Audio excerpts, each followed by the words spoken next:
Okay, so we are live. Okay. So you ready to go? Yes. Okay. Hello, I'm Tom, your friendly neighborhood atheist, and this is No Old White Guys. And the reason it's No Old White Guys, except for me, of course, is growing up, I only knew atheism as Richard Dawkins and Christopher Hitchens and even Dan Barker, old white guys. And that was atheist to me. I didn't really think about other religions. I didn't think about other cultures. I didn't think about other people. I just thought atheists were old white guys. Even though I identified as an atheist as a kid, that's still how I saw it. So now is my opportunity to talk to everyone else of culture and religion and color, so to speak. But anyways, today I have with me Armin Navabi, who is the founder of the Atheist Republic. So, Armin, tell me, when you were growing up, what was your religious upbringing? I was a Muslim. First, just by Muslim by name. Didn't take it seriously until let's say 14, 15. Then I started taking it very seriously and became more religious. Okay, and then I left Islam. I started doubting Islam around the age 16, and I considered myself an atheist by age 18. Okay. Yes. And, now, was this a sudden transition of thought, or was it something that built over a long period of just you never really quite? Well, I mean, I think I became an atheist because I took Islam more seriously and I looked at it more closely. When I was, since childhood, since very young, I think I remember being 6 years old and being worried about going to hell, and even crying about the possibility of my parents going to hell, because my parents, even though they were Muslim by name, they actually didn't pray, they didn't fast. So based on what I was taught in school, they were going to go to hell. And I cried about it. And my aunt was really nice to me. She tried to say like, "Oh, God is very kind," and blah, blah, blah, and he wouldn't do something like that. But I was like, okay, who am I going to trust, my aunt or my teachers? I ended up trusting my teachers, and I didn't know what to do about it. I never met anybody that doubted these things, that there was a God or there was a heaven or there was a hell. But to me, it seemed very strange that even in Iran, only a few people that I knew of took it seriously enough to pray 5 times a day, to fast during Ramadan, to not drink alcohol, to not look at girls or think about girls and stuff like that. To me, this was very strange, because to me, it seemed like the idea of burning forever or for a very long time was so scary that more people, if all these people really believed it, it seemed to me more people would avoid going there. And a lot of excuses I heard in Iran, was that when I asked people, are they not worried, they were like, "Oh, I don't think the creator of the whole universe cares about my sex life," or "I don't think about the creator of the whole universe. God is too great to care about what I'm eating or drinking." And to me, it seemed like, what are you basing this off? Are you sure about that? Like, what if you're wrong? And to me, it seemed like these people just accepted something they wanted to accept without really thinking about it. And, a lot of people care about their grades, about their career, about their homework.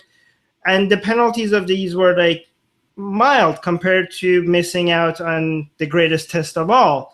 And to me, it seems very strange why people care about so many things that if they don't care about their consequences to it, but the idea of even there being a chance of them going to hell forever didn't seem to worry them that much, even though in school we were told that most people are going to end up in hell, and heaven is going to be like very few people actually going to make it to heaven. So basically, I understood that most people around me are going to be in hell one day, and most of them were also very sure that they're not going to end up there. They're going to end up in heaven. And to me, this was not such a certain case, and it was really strange to me that people weren't more worried about this if they really believed in it. So one thing that we were told in school by our teachers was, I mean, this is true for all Muslims, but the details are a little bit different. I learned later from, Sunnis to Shias or from different Muslim communities. But the way we were told is that anything I do as a boy before age 15 is not a sin. For girls, it's 9. So that means, in Christianity, it's a bit different. In Christianity, you're born with sin. Yeah. You have the original sin. For Islam, that's ridiculous. They say, like, you're talking a baby has sin. A baby hasn't done anything wrong. You're pure as a child. You have committed zero. Anything you do is not a sin until you reach the age of reason. And, for some, later on, I learned that for some Muslims, this line is very fuzzy and it depends on the person. But for the way we were told, for boys, is when you reach the age 15, that's when your sins started to count. That's when the angels start taking note. It's like you're not accountable until you know what you're doing. Exactly. And the 15 and 9 is also the age of marriage. For boys, you have to be above 15. For girls, is above 9. So this is also an age that after that you're considered an adult. So that means that if you die before age 15, then you're automatically going to go to heaven, no matter what you did. In Islam, suicide is a sin, but not if you do it before age 15. There's no such thing as a sin before age 15. So it's crazy catch-22s. Yeah. So I thought, like, you know what? Why would I even gamble on this? Why would I stick around and see if I'm going to be a good Muslim or not? Why not just quit early? Yeah. And just guarantee like this life is nothing based on the way we were told, that nothing compared to the eternal afterlife. So I could stick around for another few years, or I can get guaranteed heaven. Why would it? That's an obvious choice. So what I did was, I jumped out of the window of my high school building to basically try to quit this game that nobody asked me if I want to play. I was unsuccessful. I broke my leg, both of my legs, my left hand, and I damaged my back. I was in a wheelchair for 7 months.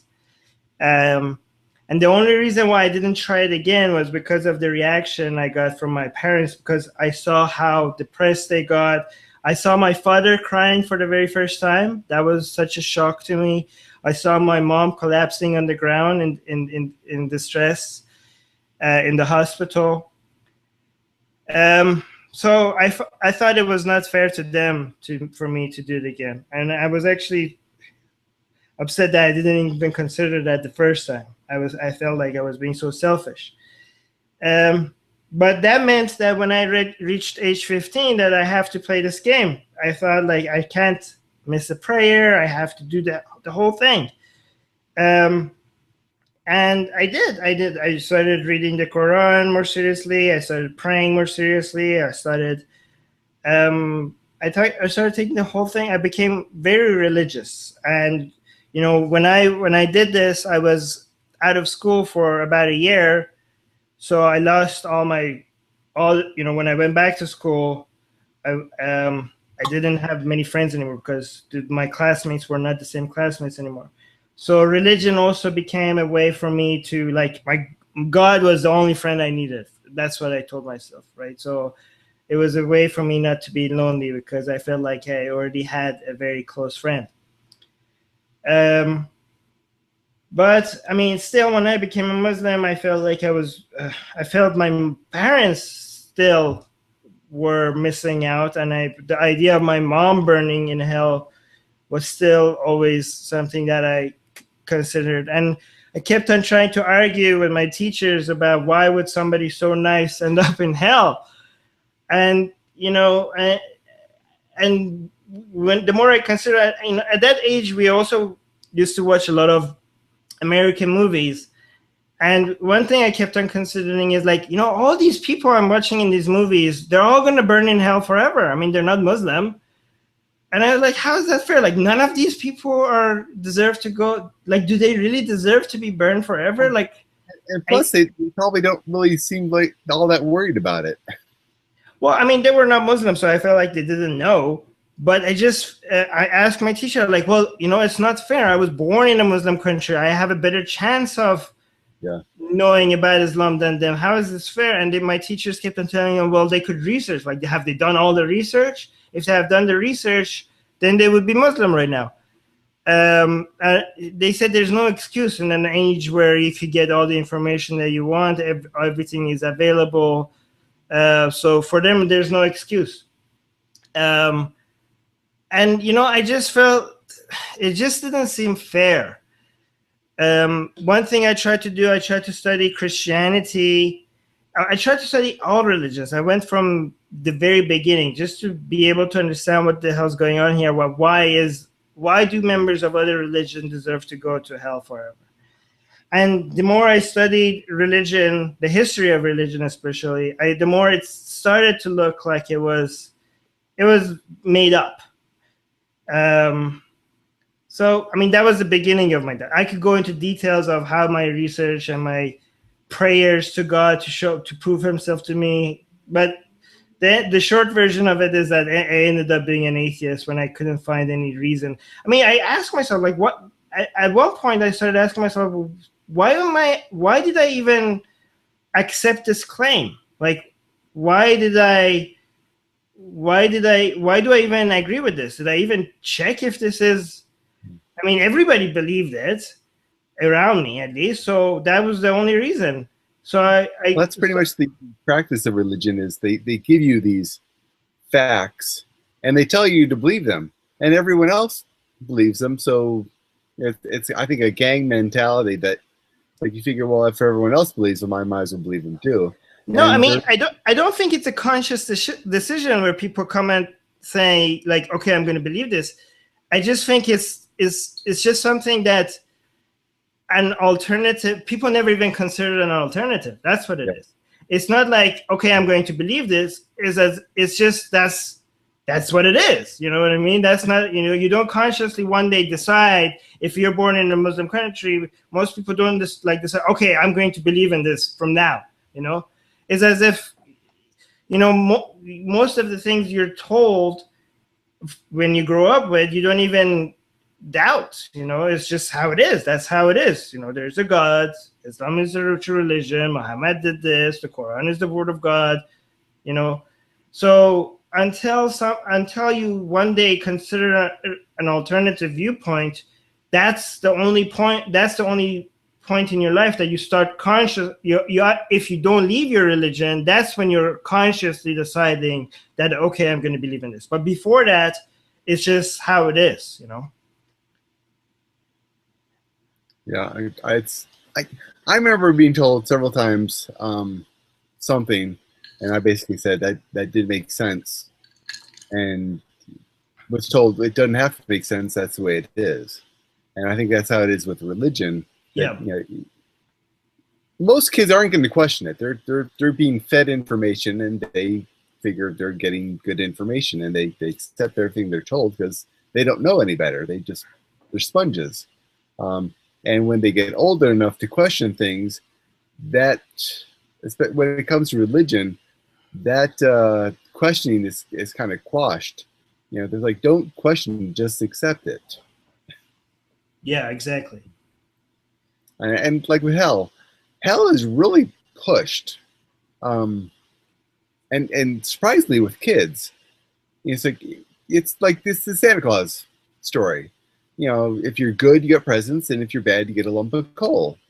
Well, when you're older, when you're good, you go to heaven, and when you're bad, you go to hell. Yeah, and you know, and clear. Well, yeah, and it's a very powerful tool that religion has in its toolkit, and it's very useful.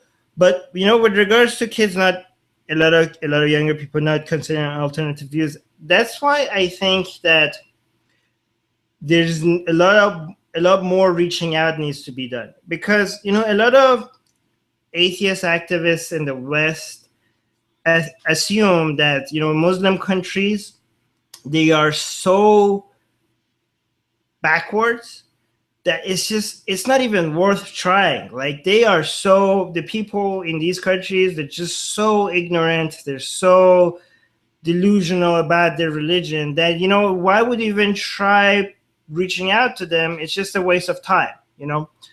But I argue otherwise, is that in fact I think there's much more potential in reaching out to people in Muslim countries, because for a lot of people, the only reason why they are Muslims is because nobody ever presented an alternative view to them. Yeah, you know, and that's, I do this with my nieces and nephews that are raised Catholic.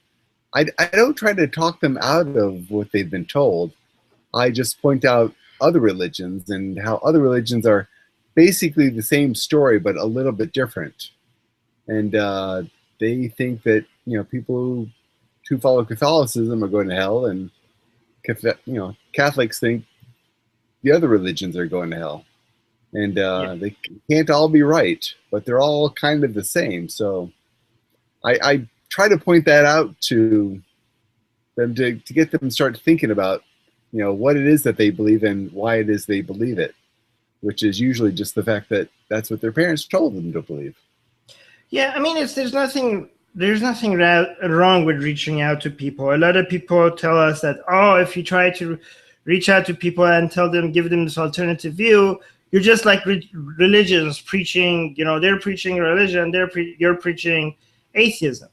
What I try to respond is like, you know, there's nothing wrong with Muslims and Christians trying to promote their view. That's not the problem with religion. The problem is that they try to legislate it. They try to force their views on other people. They try to force it, you know, in schools. They try to force it in government and public policies. But if that's the problem with it, if they were just reaching out to people and inviting people to, you know, to Islam, and they're like, this is why I think Islam is true, this is why I think Christianity is true, there's nothing wrong with that. This is a, you know, free market of ideas. People could put out their ideas out there and let whoever wants to decide which one is true.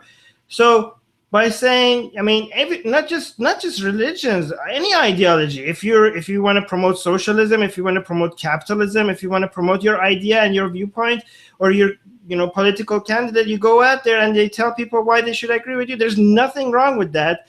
And I think a lot of atheists shouldn't shy away from reaching out to people, or even telling people if they're interested to reach out to them about their views. There's absolutely nothing wrong with that. You know, this has been people advocating for their ideas, whether it's, you know, animal rights, whether it's environments, whether it's your religion or your ideology.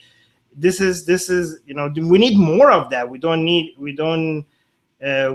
to not reach out to people in an attempt to not look like religion. That's not the part of the religion that we have a problem with.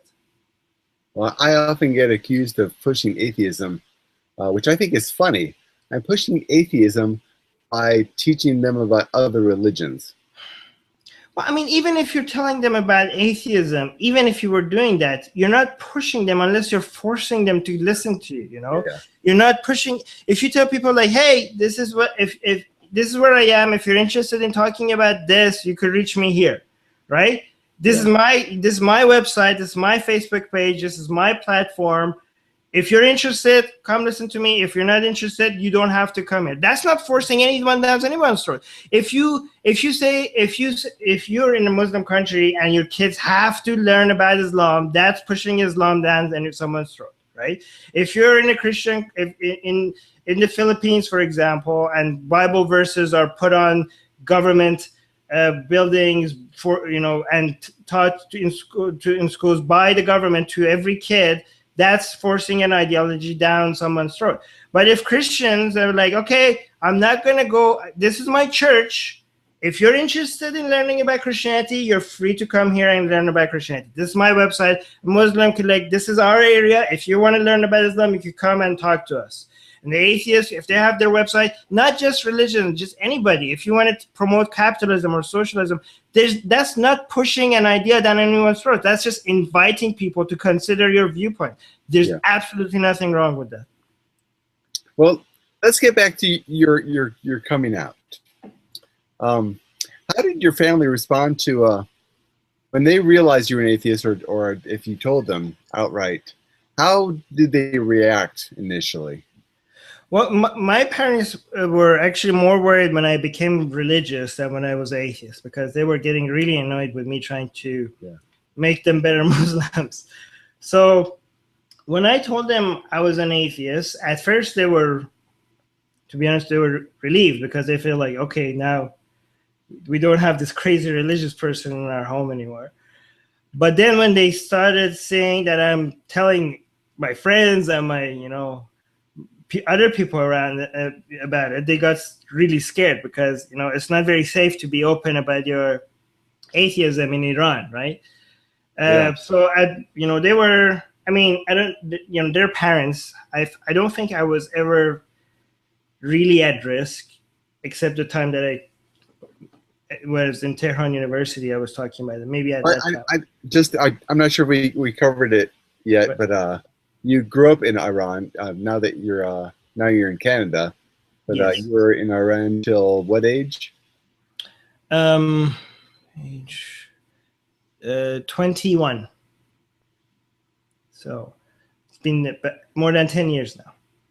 But I became an atheist while I was still in Iran, and I was pretty open about it. And because I felt like, oh my God, I figured this thing out, and I need to tell everybody. Like, people are being fooled, and I need to let them know. Like, holy shit, how could people not see this? This is so obvious. Like, I was freaking out. Like, I didn't know any other. When I became an atheist, I was the only atheist I knew.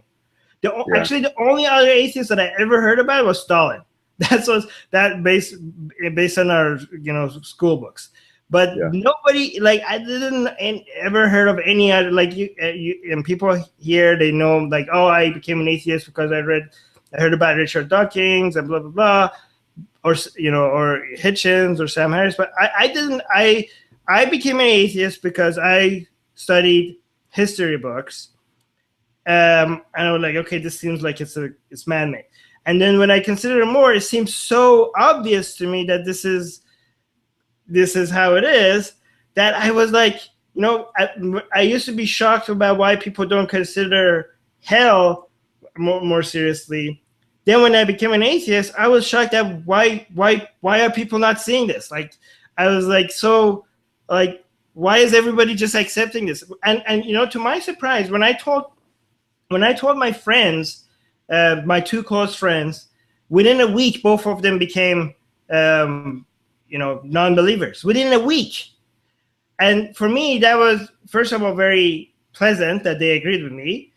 But also, now when I think about it, to me, it seems like there must be a lot of other people over there that would just, they have, logically, they could see this if just somebody just talk to them about it. Like, they're not, there's, because a lot of people live in such a bubble, that must be the only reason why they're religious, for a lot, not all people, but for a lot of people. So I think in a country where there's like 2 or 1% atheist, there's a lot more potential when it comes to reaching out to people than in a country that 10 or 12% of them are atheists. Because in that country with 10 or 12% atheists, most of the religious people have heard that there's this alternative view, that there's people out there that don't even believe in God.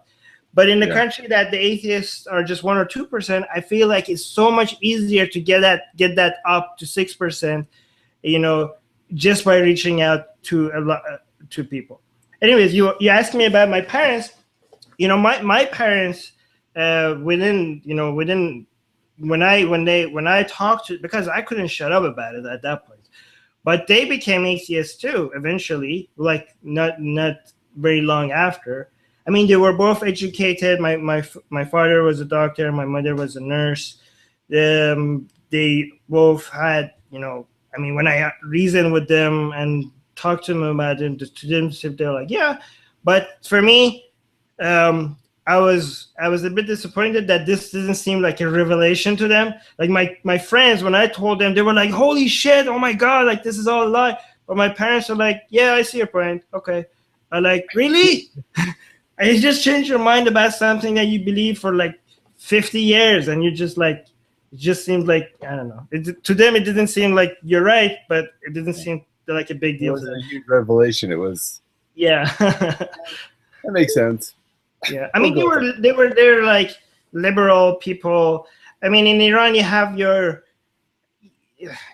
your upper class liberal people that are so tired of, even of religious fundamentalism, that they are so open to accepting anything anti-religious, right? Even if they consider themselves Muslims. But the non-Muslims in Iran, they're, people in the West, they think like, oh, anti-Muslims, they hate Islam so much, they're so angry. They should see the Iranians that have left Islam. They are so passionately anti-Islamic, and they live it there because they are influenced by it, right? People in the West, they think like, oh, when they talk about the cause of Islam, they always think about terrorism, whereas Islamic terrorism doesn't kill many people in the West, right? Like so many. Islam is not a big threat to the West. Islam is a threat to people living in Islamic countries, right? And to Muslims, mostly to Muslims. That's, those are, so the people, the non-Muslims in Islamic countries, when you talk to them, the amount of passion that you get when they talk about their displeasure with Islam is so much stronger than even the most anti-Islamic people in the West. And because a lot of these people are, I have gone through that phase and now I'm out of it, but I don't think it's wrong for them to be like that, because these are people that their everyday lives are influenced by something that they don't even believe in, and to a degree that I hear a lot of atheist activists in the West that say like, oh, Islam is just as bad as Christianity. Christianity might have been really horrible one day, but they have no idea. If they think like right now, they say like, oh, if GOP they could do the same thing that Islamic extremists could do, they would do it. I don't really think that's the case. If they could see what, I'm not trying to dismiss activism, secular activism in the West. It's important. Yes, if you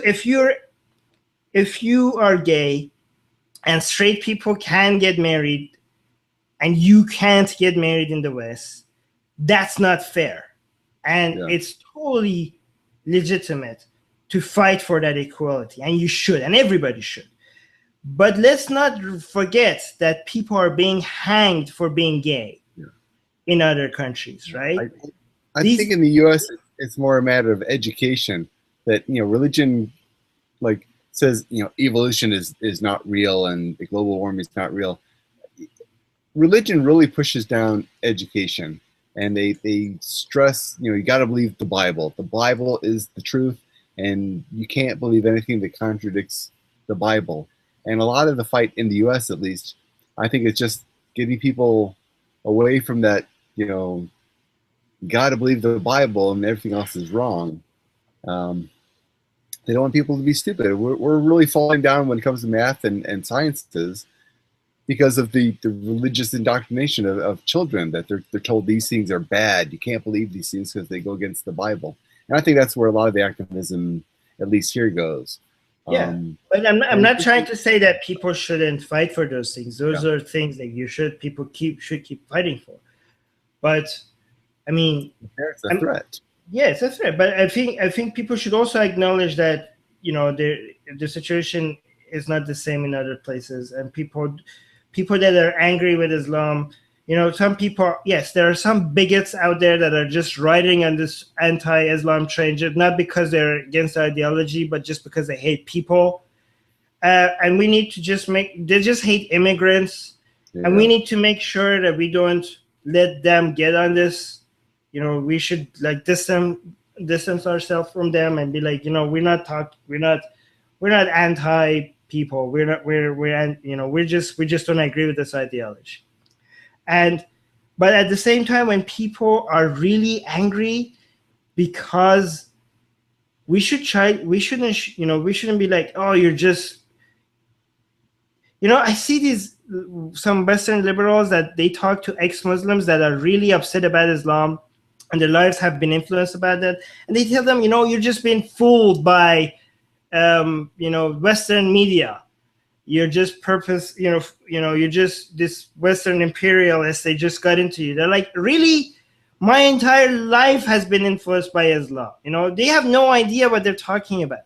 These are people that are living it day and night. These are the people that they can't even publicly say the things that they want to say. They can't be with the person that they love. They have lost people for saying what they want to say.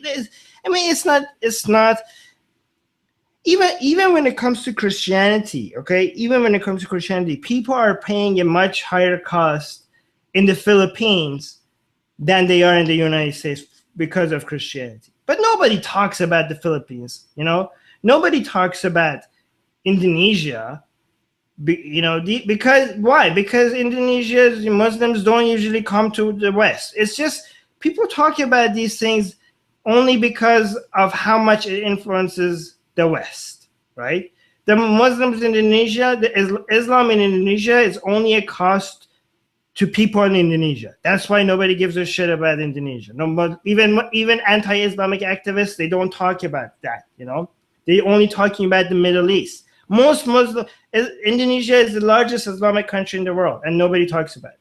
Philippines is one of the most Christian countries in the world, and when it comes to Christian activism, nobody talks about the Philippines, you know?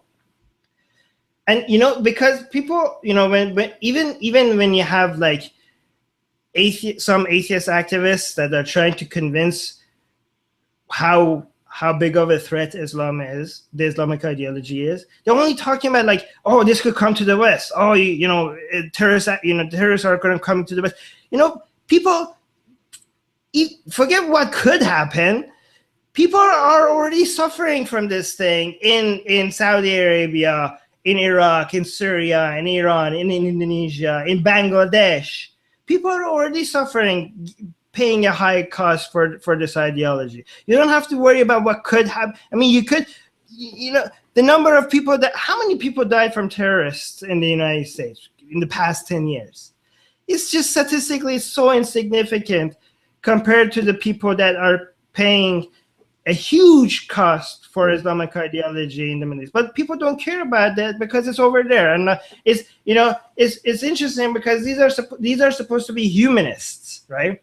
But they still only care about this issue as long as it's a threat to the West. And they don't consider how many people are already living there. I mean, and it's not just about dying, people dying from it. This is a religion that controls your entire lifestyle. And I'm not just talking about people that have left Islam and are living in Islamic countries. I'm talking about Muslims themselves. The Muslims themselves are the biggest victims of this religion because they're not just controlled by their government. They're controlled, in their own private areas when the government can't even watch you're still controlling yourself. You're still acting and behaving in a certain way and living your life based on a lie because you think some imaginary being is watching you. You still are are living a certain life. You're foregoing a lot of reasonable decisions that you would have made otherwise if you weren't living under this ideology. You're choosing who you get married to. You're choosing where you are, what career you're going to. You're choosing your friends. You're choosing what to eat, what to wear, all based on this, and you are controlling yourself. This is like the best form of dictatorship. This is like a tyranny of the mind. And these are victims. These are victims. I mean, just imagine how many gay and lesbian and transgender people that are Muslim must be out there that can't even admit to themselves that they are gay. They just can't. They just that's the most, to them, this is the most disgusting thing that they could admit to themselves. They are living a lie. They are not. These will not be happy people. These are people that are emotionally in distress, and they are all policing themselves, not just their governments. And somebody needs to. Yeah. Even smaller issues. I was listening to a story on eating disorders. When it comes time for Ramadan, people that are anorexic or getting over anorexia or who are bulimic, having to not starve themselves, but force themselves not to eat for a period of time is very stressful for them. They're having issues. Well, to be fair, if you have a disease, you don't have to do the fasting. If you have any sort of disease, then you don't have to do it. Yeah, but I mean, they feel compelled to be a good Muslim. They've got to do this. No, they don't actually. It's a sin if you do it because you're damaging your body. So if you're even if I know people that even stop fasting. Good, like observant Muslim that didn't fast just because they had a cold. And nobody's starving themselves during Ramadan. Like when I fasted, we ate so much in the morning that it was so easy to forego to not have lunch, and then we ate so much after the sun went down. I think we ate more during Ramadan than other days. And it's not healthy because you're supposed to have a lot of meals, smaller meals during the day. It's not good to have two giant meals, one in the morning and one in the afternoon. But when it comes to Ramadan, I think the bigger problem is the people that, I know people that you can't smoke, right? You can't eat, you can't drink. And, sometimes people get in trouble for it, right? People get arrested for eating. And I think that's the bigger. Sometimes people just want to eat just as an act of rebellion, because they're so frustrated. Sometimes I know people in Islamic country that they just want to say something or do something anti-Islamic, and people in the West like, are you stupid? Like, if I was there, I would just be like, not do any of those things. I would just be safe. Like, oh, atheists don't need murderers and stuff like that. And but it's not. Some of the times these people are not just doing it because they want to be great in themselves and help the world and just like, oh, I will sacrifice myself because this needs to be said. Sometimes they're just so frustrated that they just want to lash out, So they just feel so imprisoned, so washed. They just want to be like, they just want to eat just as a fuck you to everything, And they're like, sometimes people are like, I don't give a shit about the consequences anymore. I'm tired, right? So it's still stupid. You shouldn't go to prison you should still be careful. I was stupid. When I became an atheist, I was so public about my atheism to my friends and even to my religious teacher. And that was stupid. Yeah. But the thing is that it's hard for people to imagine the emotional the psychological prison that you feel you're in, and sometimes you just end up being not reasonable. Like you can't. It's hard for you to always be reasonable when you're so frustrated. Yes. Now, what brought you to Canada? Oh, I wanted to come here for. I mean, I went to Tehran University for 1 year, but then I decided that I wanted to have a better education. So I decided to apply for a student visa, and I got accepted. And I went to the University of British Columbia, and then eventually I got my permanent residentship, and then I got my Canadian citizenship. It's really good. Canada is very welcoming to.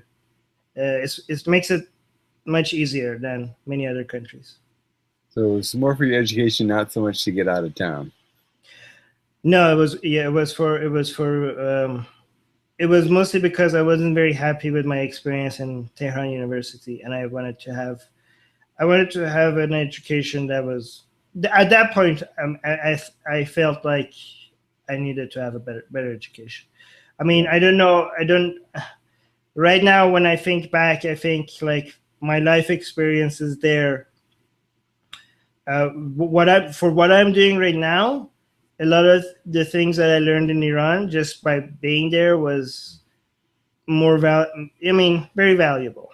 But at that point, I was even in university, we were forced to study the Quran and religion. And, I felt like in high school and elementary school, maybe okay, but I mean, in university, I felt like when I went to university, I was an atheist, and I felt like this is the time. This is government money. This is the time that we should be focusing on useful stuff, and for our jobs.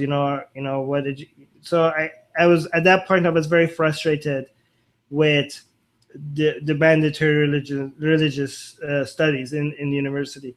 But now that I didn't know I was going to become a full-on, atheist activist. Now that I think about it, I feel like my background in studying the Quran and studying Islam is very helpful in what I'm doing right now. So I'm grateful for that. So how did Atheist Republic come to be? When I was back in Iran, I started an online community for Iranian atheists, just to see if there's other people like me out there. And as soon as I opened it, I didn't think it's going to, I didn't know if anybody's even going to find it. But so many people all of a sudden joined.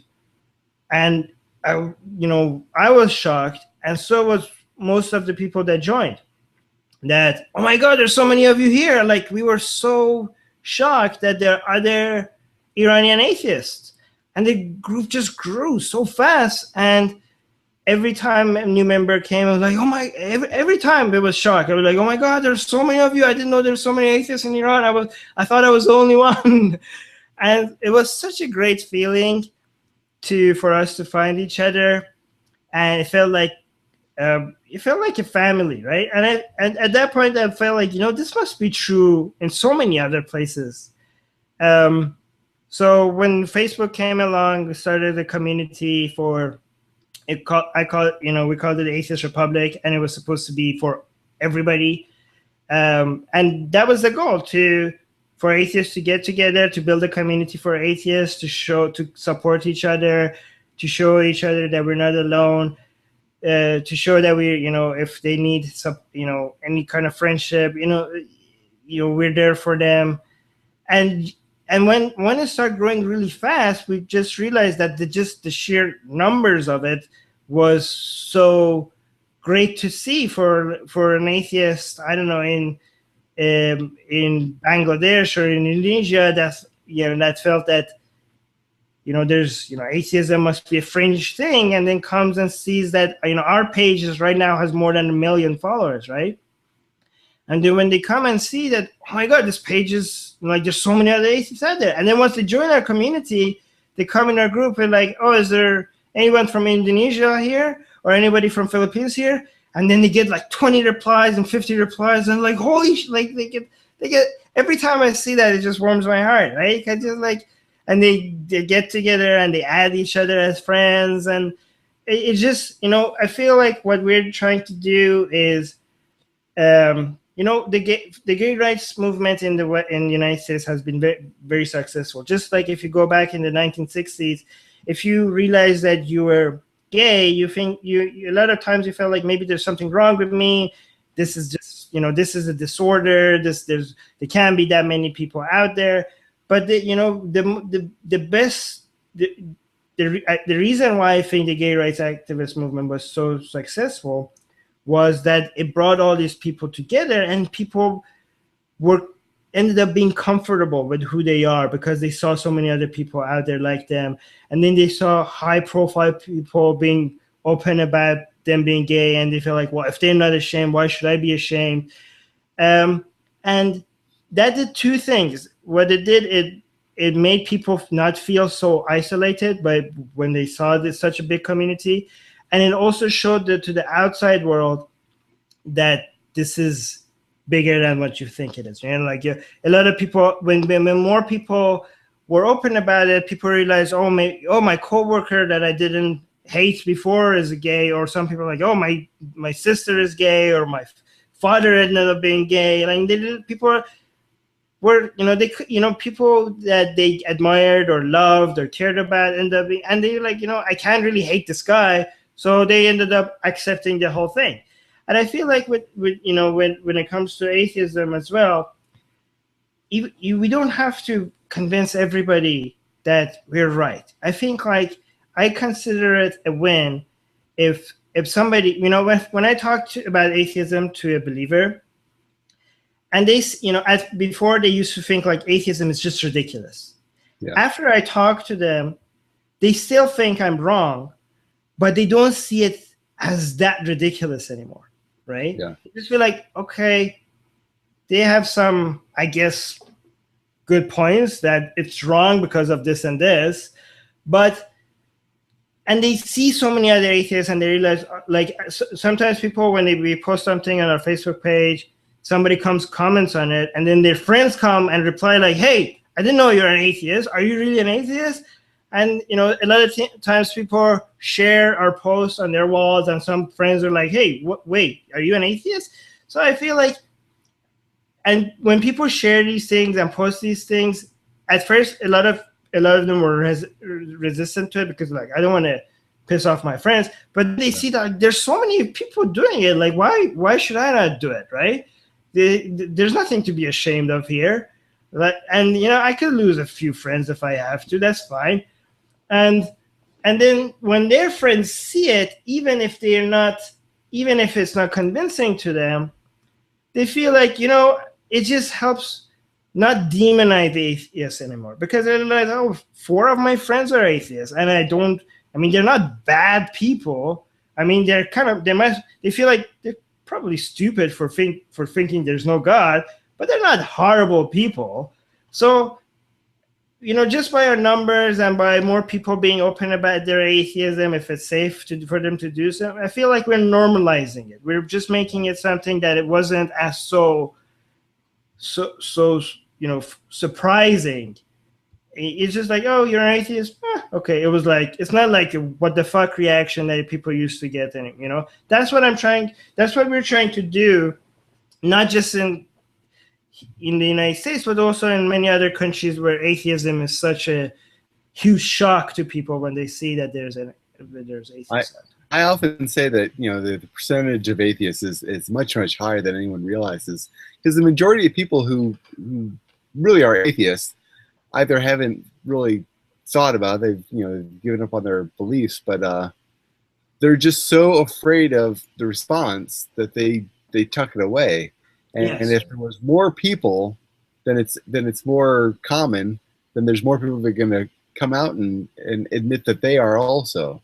I often say that if everyone knew that every house had at least one atheist in it, and thought, well, being an atheist is no big deal, so I can say I'm an atheist too, then, you know, people feel very comfortable with it. But the trouble is that they think I'm the only one, so they don't want to say anything. Yeah. Yeah, so a lot of people, when they say, like, I'm not very open about my atheism, and then they say, like, I don't see a reason why I don't even need to bring it up. I try to tell them, well, if consider being open about it, if it's safe for you, if the consequences are not too high. And the reason why I tell you should consider being open about it is, think about what it does to people that are scared or ashamed or ostracized for being atheists, right? You're not just helping yourself, you're also showing, when you're open about it, your atheism, you're helping normalizing atheism, and you're helping a lot of people around you and around the world feel less alone for just being an atheist. That's why you should consider being open about your atheism. Well, you mentioned your friends when you were younger.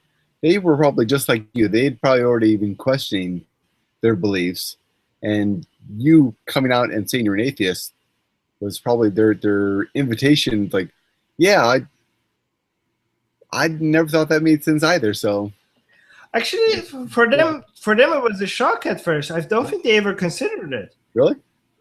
I don't think so, because they were like, "What are you talking about?" But even for people that have never considered it, that's what I'm saying. These are people that never considered it, and I talked to them about why I don't believe, and within a week, they were convinced. Yeah. Because these were logical people. The only reason why they were not non-believers is because it was never introduced to them as an alternative. That's the only reason, for at least for those two. And I suspect there are a lot of other people that, yes, there might be examples like you, that people that are secretly have doubted this, and they're just one step behind fully accepting that this doesn't make sense. But I would argue there are also people that have never even doubted, but will become atheists just by considering it, because it makes sense. And the only reason why they are not yet atheists is because they've never considered that as an alternative. No, I agree completely. I know lots of people who are now atheists, who, when they were believers, it never even considered them to question their beliefs. Yes. And when somebody said, well, why do you believe what you believe?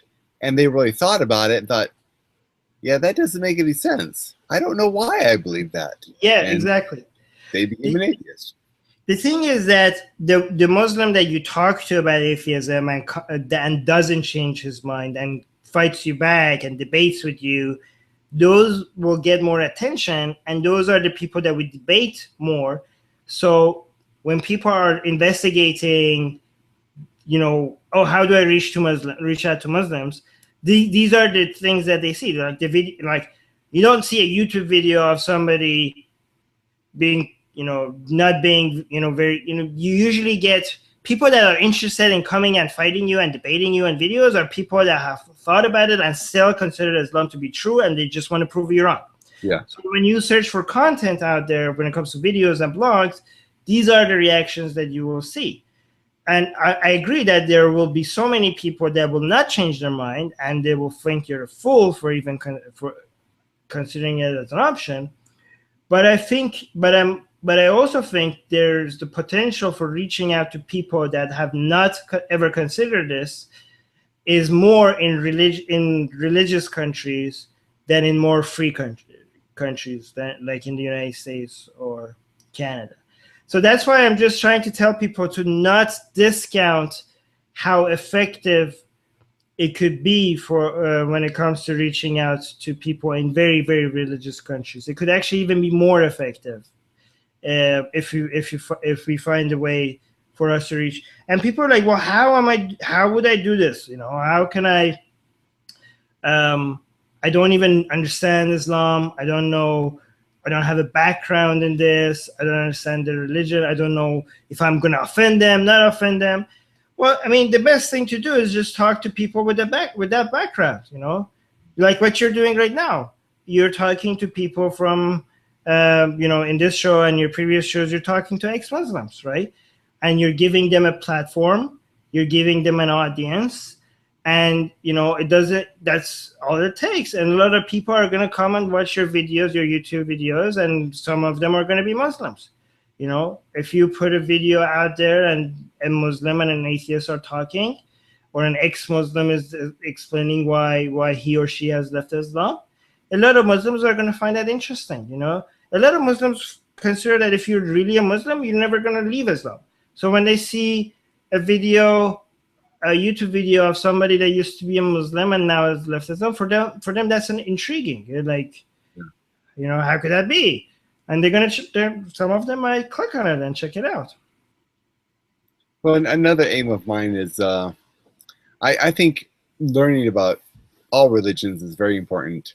My family's like, how can you raise your daughter as an atheist? Like, I'm not. My wife is Catholic, for one.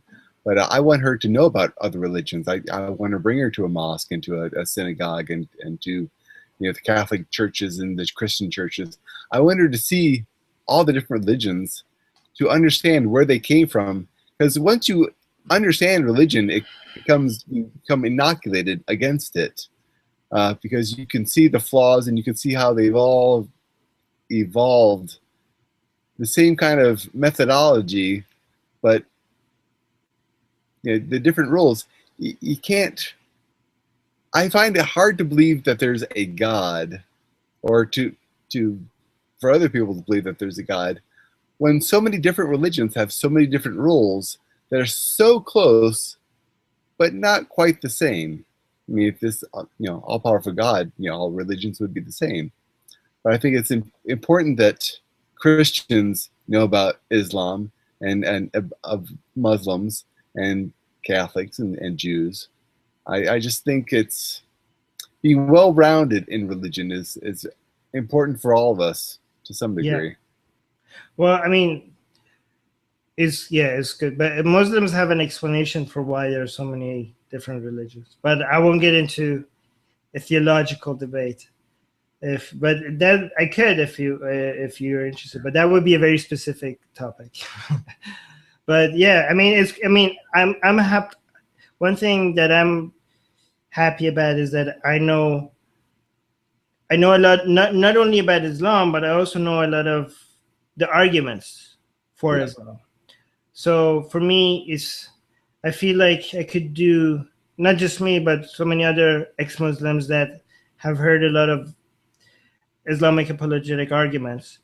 I think they could, for us, it's very effective to come out there and find Muslims that are interested in having a friendly discussion.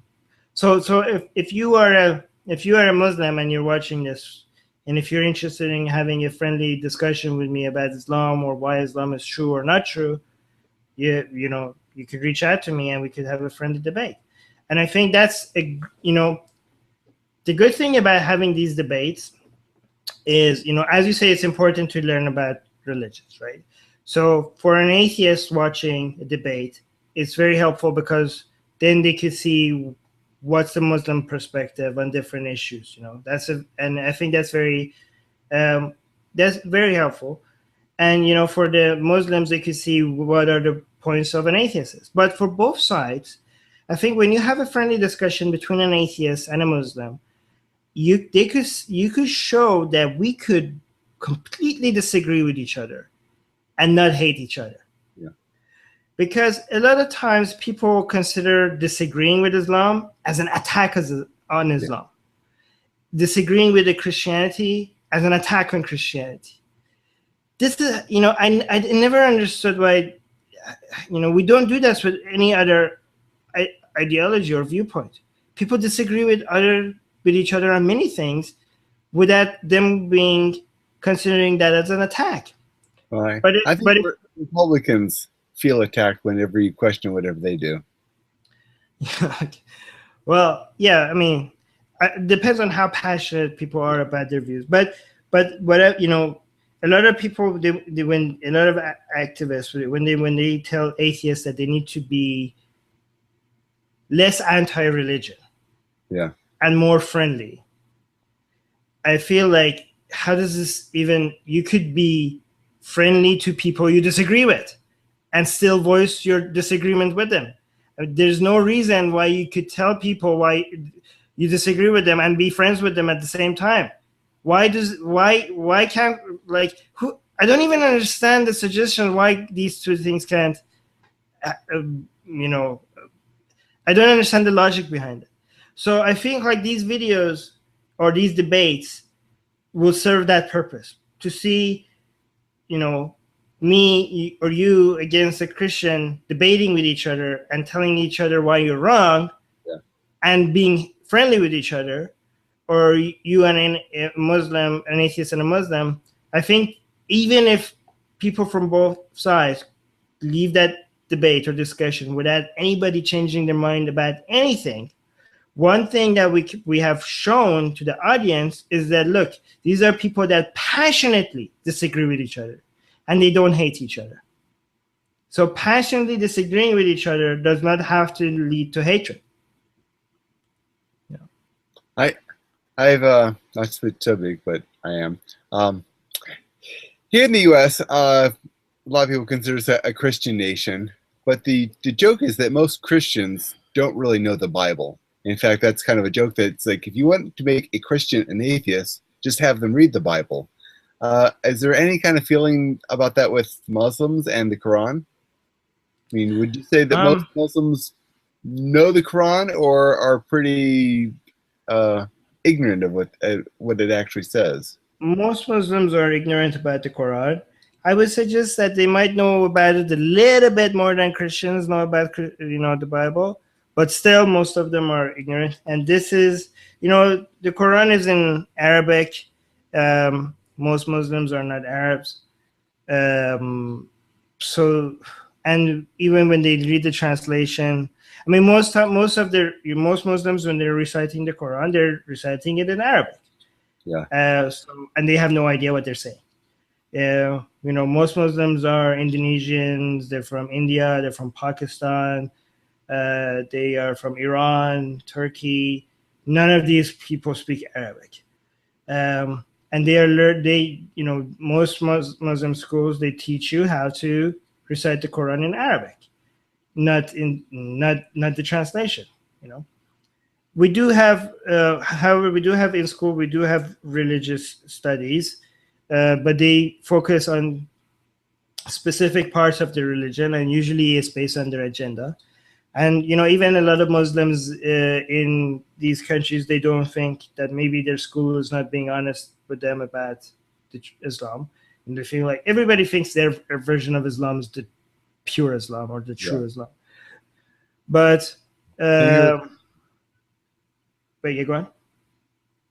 It's the same thing with Christians. Each, they get the Presbyterians and the Lutherans and just every flavor of Christianity. Each one thinks they're the correct one. Yeah. And the other ones have it wrong. Yeah, I mean, that's expected. But I know some girls that read the Quran and they were very uncomfortable with parts of it that seemed very sexist. Yeah. I mean, I know, and a lot of people, when you bring this up, people think like, oh, people in the, these are just anti-Islamists in the West misrepresenting the Quran. No, these are girls in Iran that have nobody other than the people in Iran talk to them about the Quran. They read the Quran and they felt like they had the what the fuck moment, right? So all these people that are suggesting that people that misunderstand the Quran is because these white anti-Islamists, bigots that are trying to misrepresent Islam. These are people that picked the Quran themselves, read it directly themselves, and they were uncomfortable with the amount of sexism in it, without anybody telling them that the Quran is sexist. What right? Do you disagree with that women are only worth half a man? Well, but there's a lot of examples, but I think one specific example that I remember. Okay, so in Iran, boys before university, boys and girls are separate, right? The schools for boys, you have boys' schools and you have girls' schools, right? But before you go to university, some people go to these private educational places that they prepare you for the university entrance exam. Mm-hmm. And these are not technically schools. They are just, educational, private educational, preparations, for the biggest exam. It's the biggest exam in the country that everybody has to pass. Too. It's, they're commercial learning centers. Yeah. So in there, we that was our first experience in sitting in a class next to girls, right? And I remember the teacher. This was a Islam class. We called it Dini. And the teacher was going through some of the verses in the Quran, and she was keep on explaining why this is not sexist and why this part is not sexist. Why in Islam men and women are equal, and why Islam puts women on a pedestal, and they're respected and stuff. And at one point when she went, I don't remember which verse it was, but when she mentioned one of the verses, there was this girl that just started crying, right, in the middle of the class. And the teacher, she went to this girl and she pat her on the back, and she was like, I know. And me and some of the boys were kind of confused. They were like, why is she so upset? The teacher is explaining that this is not sexist, right? At that point, I wasn't understanding why was she so upset. But that image stuck in my mind. She just at one point when she finished mentioning something, the girl just cried out loud, right in the middle of the class, and she just had her head on her hands, and the teacher didn't even try to correct her at that point. She just went to her and she's like, I know, so that was it's hard for people to. It's hard for me to understand how could somebody go through that book and not see how biased it is. You have to do so much gymnastic arguments to be able to get yourself out of that. Well, it's amazing the mental gymnastics people will go through to through the Bible. Now, do you think if most people had to read the Quran, be it translated into their native language, do you think that's something that would make them an atheist? Well, I don't know, because I think the Quran has. Okay, this is, I do believe that Islam is wrong, right? But I do think that the Quran is less ridiculous than the Bible, and this is because it was written in a shorter period of time and by a less number of authors, right? Yeah. I mean, if you talk to a Muslim, they would say that there's only one author, it was Allah. Yeah. But well, it's the same with the Bible. But as I understand the Quran, they make a lot of claims, but the Bible tells a lot of stories, where the Quran says things that are, I mean, they have to really be interpreted. The Bible just says crazy shit.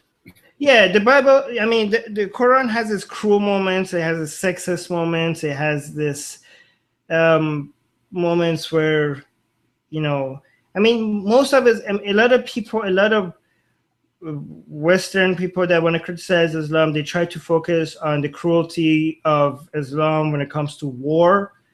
But if you read it, I feel like most of the cruelty is about the after. God is really cruel when it comes to hell in Islam. Really cruel, right? And I consider that more important. Most people like to focus on the war cruelty because they want to show that it has a real impact in this real world. Like, be afraid of Islam because it has a real impact. Look, they're jihadists, right? The Quran is, tells you to go to war with infidels. But I mean, I focus more on the hell part, the cruel part of the Islam, because if I'm talking to Muslims, I'm trying to show them why their God is not kind, right? I'm not trying to show why Islam is a threat in this world, right? Because they could, always say well, those are not true Muslims, right? I'm gonna go directly at you. I'm not gonna go at, terrorists or radical Muslims, because then you're telling me those are not true Muslims. I'm gonna go directly to your God and show you why your God is a prick, right? Is an asshole. rather than other Muslims, right? And the cruelty of Allah in the Quran when it comes to afterlife is ridiculous, right? It goes into such detail about how infidels are going to be punished. A lot of Muslim apologetics try to point out that, oh, this is for specific people at a certain time. I don't know if anybody deserves to be punished by that. Anybody. I can't imagine anybody deserves to have molten lead being poured down their throat. That's just cruel. But anyways, the point is that the Quran is more consistent, even when it has contradictions. It covers its contradictions. It has excuses for its contradictions. It makes a lot of, even if it has a lot of claims that it doesn't have any evidence for supporting. But yet when it comes to advice and strategy, it makes a lot of, based on what happened at that time, it makes strategic sense, even if it doesn't make a sense when it comes to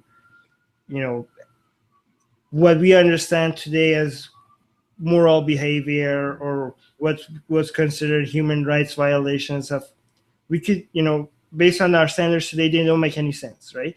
But if given the story at that time, if it was very effective. I mean, Muhammad managed to capture all of the Arab world, and his successors managed to capture much more after him. So it was a lot of the message, a lot of the stories that happen in the Quran, a lot of the messages in there, they're not as ridiculous. They are still ridiculous. It's just they're not. The Bible just has supernatural that the Bible has. Hmm? It doesn't have the supernatural that the Bible has. It does have some. It does have some. I mean, but the Bible though. But the thing is that it's easier, I think, to read the entire Quran and take it seriously. I mean, if you're completely illogical, you still, if you read it, you'll think it's ridiculous, right? But I think the Bible, I mean, for a very long time, I assumed that the Quran is more ridiculous than the Bible. But when I eventually read the Bible, I was like, what the? I mean, it makes no sense, especially it makes no sense. I mean, it's just pure. It does. I mean, not only does it make sense, you can't even imagine why it's even there. Yeah. For the Quran, there are verses that you can say like, okay, this is cruel, this is evil, this is bad, shouldn't be there. But you can understand why somebody would put it there. For the Bible, sometimes you read something like, why is this even here? Like, and it makes sense why Bible is like that. It has so many different authors. The tone is completely different. I mean, the Quran's tone also changes when Muhammad moves from Mecca to Medina. The tone changes, not as dramatically as the change from the Old Testament to the New Testament, but there's still a bit of a tone change from the Meccan verses to the Medina verses. But the change is justifiable when it comes to the situation that Muhammad was in, right? So, I don't, when it comes to pointing out why Islam is wrong, I don't have to show that it's less or more ridiculous than Christianity, right? I could just point out easy problems. I don't have to show to a Muslim that why Islam is responsible for radical terrorism. That's not a very effective way of. He's going to just say it's not. He's going to say, like, well, those are not Muslims. They misinterpreted the Quran. I just go directly to the source. I go directly to the concept of Allah. I go directly to the Quran. I don't. And I feel like a lot of people are not being very effective when they're using you know, for a lot of people that, a lot of people do leave Islam because they see radical fundamentalism, and we're like, well, if this is Islam, I'm not a Muslim, right? But I think for the Muslim that has is still a Muslim and has already seen the news and has read his Quran, has read his Hadith, or she knows her tafsir, that's just not gonna fly. You're not gonna be like, oh, look at these crazy Muslims that then therefore Islam is not true. Like they're like, really? That's your argument? Just because some people are crazy, you think Islam is not the true religion? That's just not gonna work. You just have to go directly. You just have to talk directly about the ideology rather than what people are doing. That's what I think. I could be wrong. I mean, the thing is that I think it takes all sort of methods. When people look at activists, are like, oh, this activist is doing it wrong, that activist is doing it right. I mean, every activist is convinced that their method is the most effective ones, and they could be right, they could be wrong. The point is that let them all speak out. In fact, sometimes one activist methods might work for somebody and might not work for somebody else. And some other, for example, some people are like, oh, ridiculing Christianity is never going to make anybody leave Christianity. Some Christians are like, actually, that's exactly what made me leave Christianity. I saw people ridiculing Christianity, and I started looking at it, and then I left Christianity. But for some people, that's not going to work. For some people, having a very philosophical discussion might work. For some people, maybe talking to them about just looking for evidence and not finding evidence for any claims, that might work. It's just every activist should be out there, and I think the fact that they give a shit enough to speak about these things is admirable. If you don't agree with their methods, put your own method out there. If you think like, oh, I don't like Hitchens' methods or Dawkins' methods or Sam Harris's method, well, guess what? They have reached so many people, right? So they're doing something right. If you don't like their method and you think their method is not going to work for a lot of people, well, go out there and put out your own method. The more people speak about these things, the better.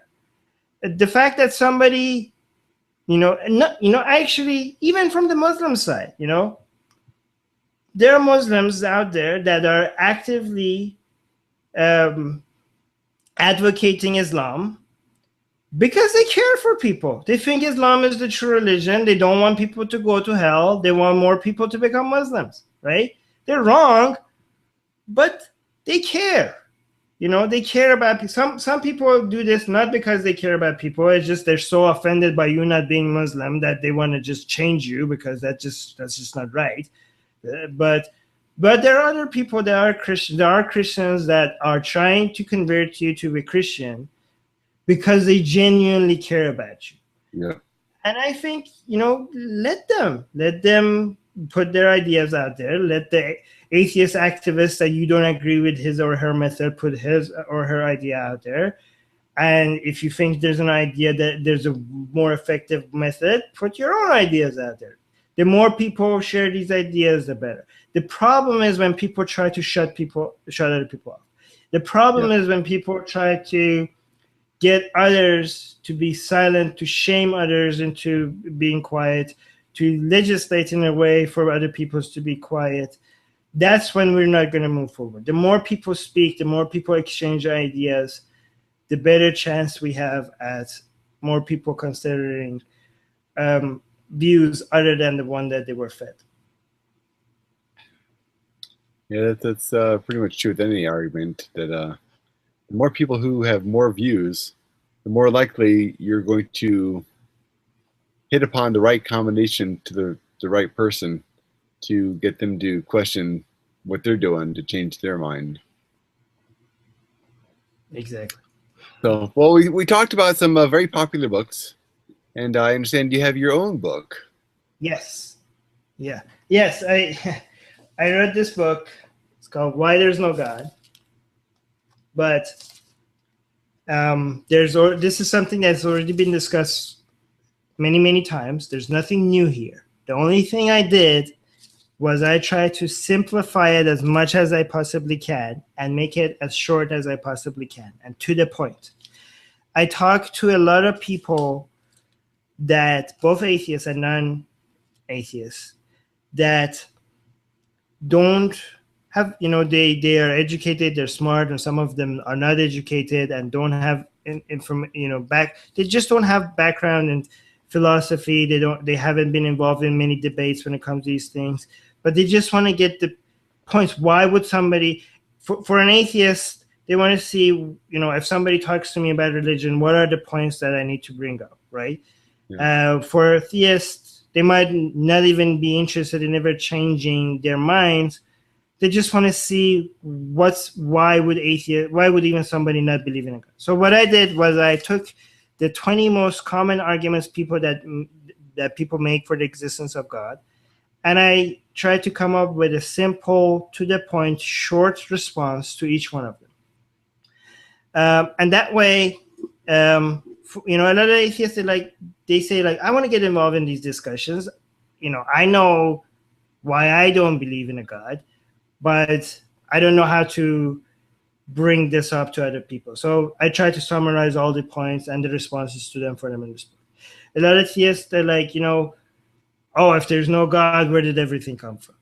And these are people that, I hear some atheists responding to them, and they just all of a sudden bring up logical fallacies. They bring up, no, this guy is asking this question, and he or she has never been ever exposed to any answer. You need to start simple. You need to start with the basics, and explain to them why that's not a good argument for the existence of God, right? And the good thing is that, for people that are interested into going for each argument, if people are interested in going into more details, I provide resources for them on how to get other books after that if they're more interested in getting more philosophical or more sophisticated discussions about these things. But for a lot of people, they just don't have the time. They're busy with their life. They want to get straight to the point. And I'm hoping, so far many atheists have read it. Some theists contact me and they say they've read it too, and they appreciate the fact that it wasn't offensive, they say. But some people messaged me and they say it was very offensive. Some people messaged me that they said that this was the most non-offensive version of the arguments that they ever heard, and they appreciated that. I wasn't trying to be offensive or not offensive. I was just trying to give the points in a responses to the point in a logical way. And the good thing is that I'm hoping that the theists that read this and don't change their mind, they come out thinking, okay, I see their point.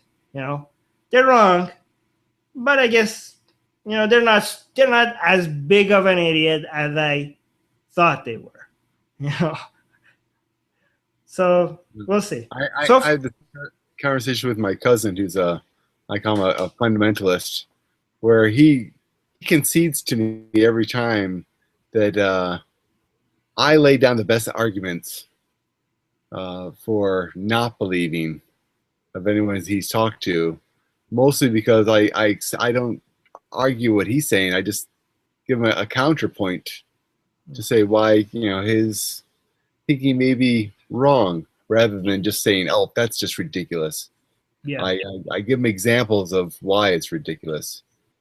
Not that he's going to change his opinion anytime soon, but I think that's already a win. That's already a win, because if somebody reads these things, and so far a lot of people have read this, and I've gotten a lot of feedback, and so far I've been happy with the feedback, and a lot of people that didn't change their mind and read the book, and even if they don't change their mind, I still consider it a win, because now they see the atheist point of view, and for them it's not this evil thing anymore. Yeah. And this makes them more tolerant and accepting of atheists around them, right? And so I think that's a win, even if they don't change their mind. But if also another thing I want to point out, if anybody that is listening to this and they they live in a country where they don't have access to Amazon, or they are too young to have a credit card to buy something online, or if you're broke and don't want to pay for a book because you don't want to pay for stuff because you don't have enough money, reach out to me and I will send you a free PDF copy of the book. I'll definitely put that information in the link below. Well, Armin, it's getting kind of late for me. It's, you know, you're a couple hours earlier. Yeah, it's 11 p.m. right here. Yeah. For me to get ready to hit 2:30. Okay. Well, thank you so much for having me. I really appreciate that. No, you give some great views and great insight. I think it's very helpful to, especially for somebody. It's helpful, I think, for people to see that Muslims go through the same struggles as Christians or any other religion does, and that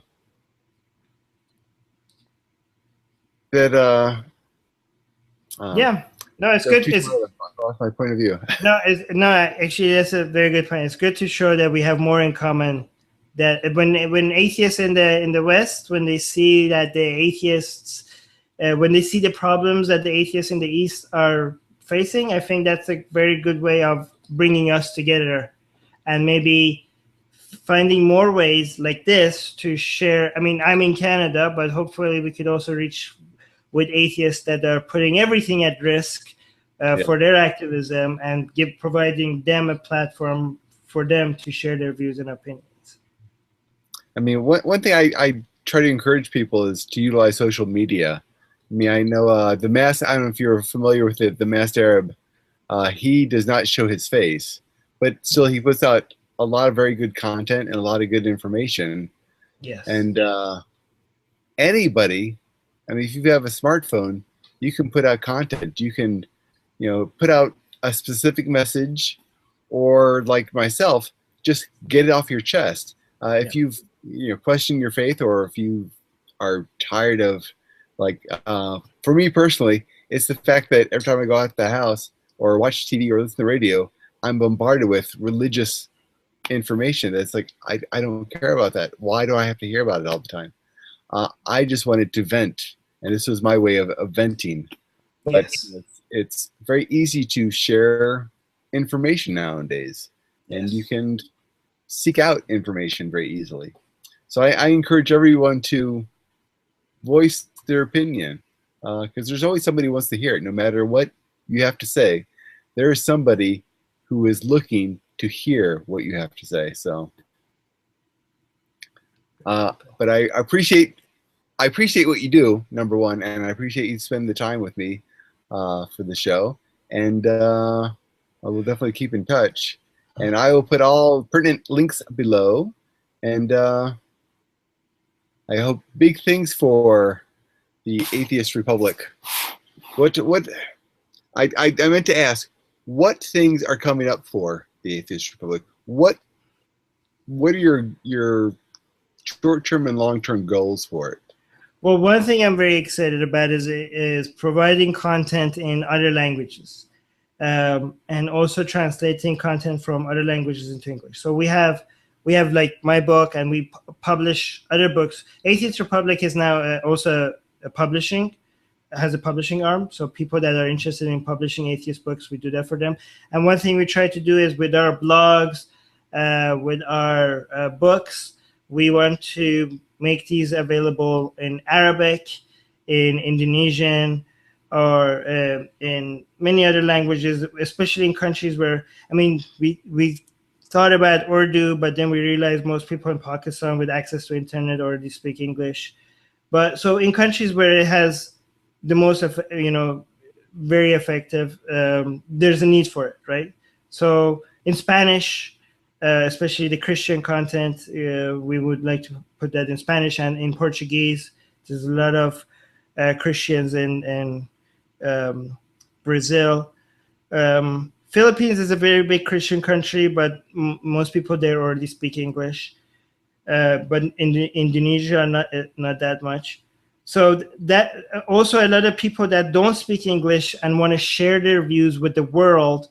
So that part is translating English into other languages, but we would also want, if somebody is an Arabic author and wants to blog in Arabic, we would want to publish that on our website in Arabic. But we would also want to be able to, for him or her to share those views with our English audience as well. So translating to English as well. So if anybody wants to join our team as a blogger, as a video producer, as a if somebody wants to help us with our upcoming podcast, as a manager, because we need managers, people that just put everything together and connect people with each other. As a social media director, as a website, our website is very popular. We get between 5,000 to 20,000 unique visits a day on the Atheist Republic website. Our forum there is very popular. So if anybody wants to join our team and help us with translating stuff, with putting things together, with blogging in English, blogging in Spanish, blogging in Arabic, or even journalists, that people that think that the news in their area is not getting attention. Our Facebook page gets a lot of attention when we post something there. So if you want to bring news to our audience, you could join as a journalist. And you just go to atheistrepublic.com, and there's a volunteer tab, and you could join our team there. Also, if you are just somebody that just, we're going to have a podcast coming soon, and our podcast is just going to be voicemails. It's just going to be nothing but voicemails. So it's not going to be us talking about anything. It's just people coming to our website and leaving voicemails. So if you want to leave a voicemail, just go to atheistrepublic.com website, and there's a voicemail button. It's a green button. It's easy to find. And you press it, you leave your voicemail. If you have any, and that's another thing we want to do. We want to make it easier for people around the world to share their opinions. And even if you don't have your website, you don't have your platform, you don't have anything, we just make it as easy as possible. The good thing about joining as a blogger on our website is all of a sudden overnight, you now have an audience of more than 1 million people, just going from zero to having a huge audience worldwide just by joining our team. So those are the great things that we're working on. One thing that we just recently did and is doing really well is our support group. We have a volunteer group of people that when people feel alone, people feel depressed, and they feel like they have nobody to talk to, and they feel like they're being discriminated again, or they feel alone because of their atheism, or their family is shaming them, or they're being kicked out by their parents or stuff. We have a support group if they need to just talk to somebody and share their, especially for people that cannot afford professional help, or in countries where people don't have access to professional help. We try to provide a free alternative with our volunteers for people to just come and just let it out and vent and just talk to somebody. So that's also easy to find on our resources section on our website, which is, again, on atheistrepublic.com. Excellent. That's certainly excellent information, and I'll be sure to share that with everyone. Well, then we will wrap this up then. Sorry if I took longer. Oh, not at all.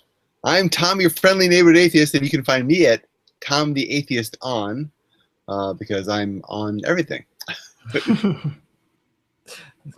And this is Secular TV.